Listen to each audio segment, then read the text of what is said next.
So in this video, we're first going to use the formal limit definition to prove that if limit as x approaches a of fx is equal to L and the limit as x approaches a of gx is equal to m, then the limit as x approaches a of the sum of these two functions fx and gx is equal to L plus m.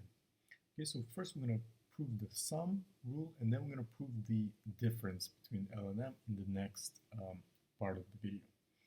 Right, so first we go with the definition. We have to get to this result. Okay, so first what we're going to do, we're going to start playing around with this. Right, so we're going to start with the fact that f of x plus g of x minus the L plus m, absolute value closed. We can regroup this and make it look like, in order to actually use an inequality that can be derived from the triangle inequality.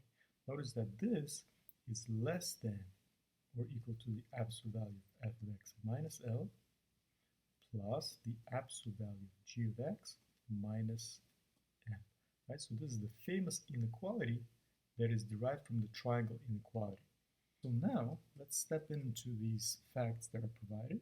I'm using the arbitrary for the case of the type of epsilon. Right, and if, but now this is the second case, so I'm using a different epsilon value here, theoretical value. There is, okay, now it's very important that we choose the minimum of those deltas, right? So the minimum of delta 1, delta 2. And why is that? Because if we don't choose the minimum, the overall epsilon that we're trying to get to will not be satisfied, okay? The one higher than the minimum will step out for the epsilon that we're required to have as a constraint. Okay, we always have to choose the minimum for that requirement of the epsilon to be satisfied, for the constraint of that epsilon to work. But you might ask, how did I get there? Notice that I can just basically add these two inequalities. I will get this result. Okay. Notice that on the right side, you're adding the two different epsilons, and on the left side, you're adding these absolute values, and then the zero being added, that doesn't change anything. And the direction of the absolute of the inequalities here doesn't change either, because all you're doing, you're just adding individual parts of that inequality. Right? So now it's very important, because when you're trying to add them together, you're getting to the overall epsilon. Right? Because that's where you're going. So as a result, this sum of the two different epsilons must be equal to the overall epsilon that is going to be needed for this hybrid limit that you're trying to prove here.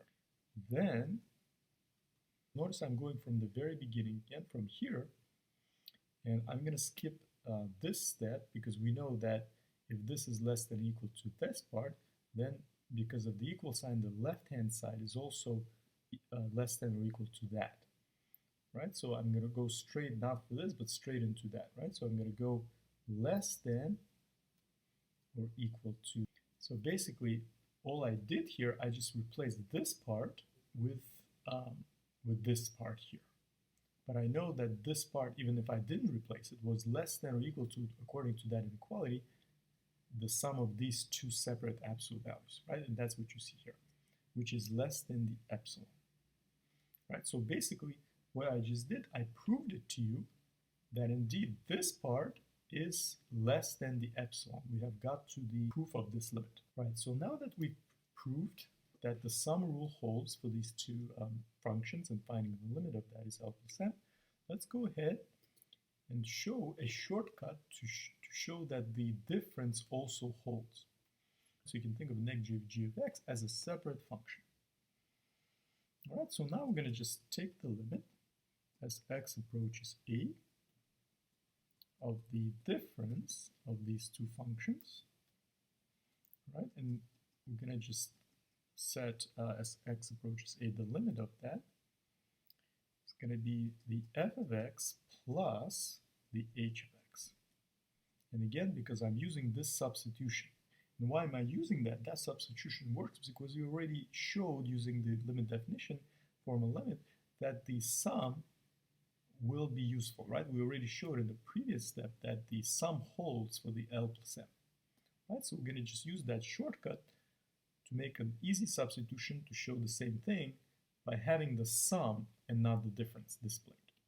Right? So what does that get us? That gets us the fact that the limit as x approaches a of f of x plus the limit as x approaches a of the h of x. What does that tell you? That tells us that the limit as x approaches a of f of x plus the limit that x approaches a of the negative g of x, right? Basically substituting back, is equal to the limit as x approaches a of f of x, right, plus the limit as x approaches a of the negative 1 times g of x, right, is equal to the limit as x approaches a of f of x plus, now we know that we can use the product rule for the limits here. We know that the limit as x approaches a of negative 1, right, so basically splitting these two values here, times the limit as x approaches a of g of x equals to, we know this is L, the first one, plus the negative 1, the limit of the constant is just a constant, right? No matter which value you're approaching here, so it's going to be negative 1.